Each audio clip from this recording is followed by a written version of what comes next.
నా తమ్ముడిగా మాట్లాడు, మనం పేదవర్గాన్ని పెట్టాను. ఆయన కరెక్ట్ టైం చూసుకున్నాడు. ఇప్పుడు ఎస్సీల భూములు లాక్కుంటే ప్రతిపక్షాలు రావాలి, వాళ్ళు ఎక్కడ వస్తారు, ఈ ముందు కరోనా వాళ్ళని నిమ్మడబడుతుంది కదా అని చెప్పి గుంజుకోవడం మొదలుపెట్టిండు. ఎవరు రాని పరిస్థితిలో ఆనాడు చాలా జిల్లాలు, చాలా మండలాలు మాస్క్ కట్టుకొని కాపాడే ప్రయత్నం చేసుకున్నాం. అట్లనే ప్రైవేట్ యూనివర్సిటీ బిల్లు అసెంబ్లీలో పాస్ అయినప్పుడు కూడా మాస్క్ కట్టుకొని తిరిగి కార్యాచరణ ప్రకటించే ప్రయత్నం చేశాను.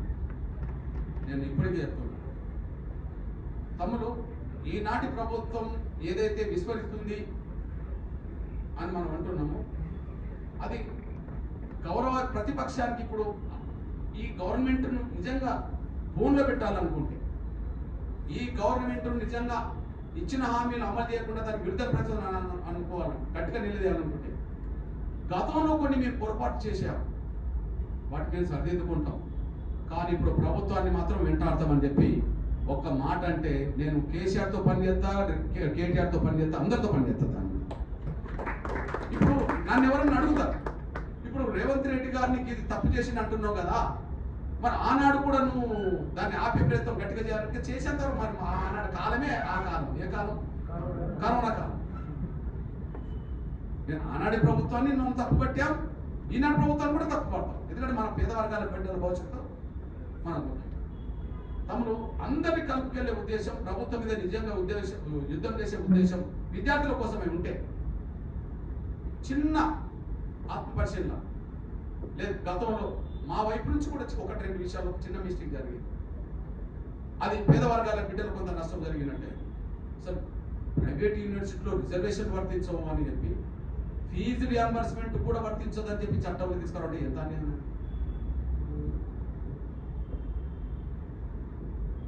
మళ్ళా సోదరుడు కేటీఆర్ గారికి నేను చెప్పినట్టుగా చెప్పాను, కొన్ని గతంలో ఏదైనా పొరపాటు జరిగితే మేము ఆ పొరపాట్లను సరిదిద్దుకుంటామంటే ప్రజలు స్వాగతిస్తున్నాను. ఎందుకంటే కొన్ని జరగవా పొరపాట్లు జరుగుతాయి. ఎప్పుడైనా ప్రజలు ఎప్పుడు దోషగా నిలబెడతారంటే, పొరపాటు చేసి కూడా పొరపాటును సరిదిద్దుకోకపోతే దోషగా నిలబెడతారు. ఒకసారి పొరపాటు జరిగింది అని మనస్ఫూర్తిగా కొంత ఒప్పుకుంటే, తప్పు జరిగితే జరగవచ్చు, ఎన్ని తప్పులు జరగవు, కానీ తప్పు చేసిన వాళ్ళు కొన్ని తప్పు జరిగినాయని ఒప్పుకుంటున్నాడు కదా, ఈయనైతే అట్లా చెప్తలేడు కదా.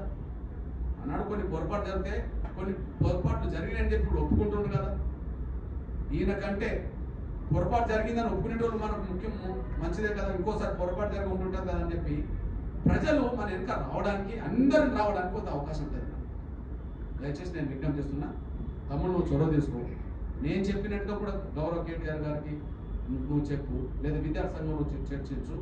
ఒకటి రెండు పొరపాట్లు గతంలో జరిగినాయి, మేము సరిదిద్దుకుంటాం.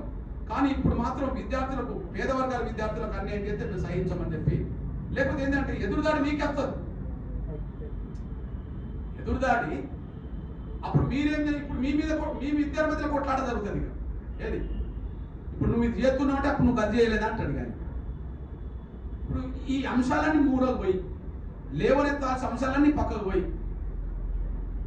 మళ్ళా టీఆర్ఎస్ అండ్ కాంగ్రెస్ మధ్యలో ఈ విధంగా మారుతుంది. మీరు చేసిన పొరపాట్లు వాళ్ళు ఎత్తుతుంటారు, వాళ్ళ పొరపాట్లు మీరు ఎత్తుతుంటారు. కానీ డైవర్ట్ అవుతుంది, కానీ సమస్య పరిష్కారం కావడానికి అవకాశం లేదు.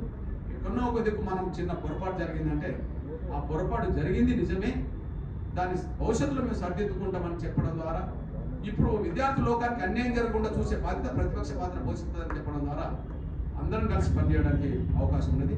తమ్ముడు, ఆ విషయంలో నువ్వు చొరవ తీసుకుంటే కేటీఆర్ గారితో కలిసి పనిచేయడానికి, లేదా కేసీఆర్తో మనకు కావాల్సింది ఏంటంటే మన పేద వర్గాల విద్యార్థుల కోసం ఏ ఒక్కరికి 100% శక్తి లేదు, అందరం కలిస్తే 100% శక్తి అవుతుంది కదా. ఇప్పుడు తెలంగాణ ఉద్యమంలో టీఆర్ఎస్ ఒక రాజకీయ పార్టీగా యుద్ధంలో గుర్తుపడుతుంది. కానీ ఒక శక్తే సరిపోతే లేదన్నప్పుడు మనకు ఏమైపడింది, పొలిటికల్ చేసి ఏర్పడింది. అప్పుడు అందరూ అందులో భాగస్వాములు అయింది కదా. అర్థమైందన్నా?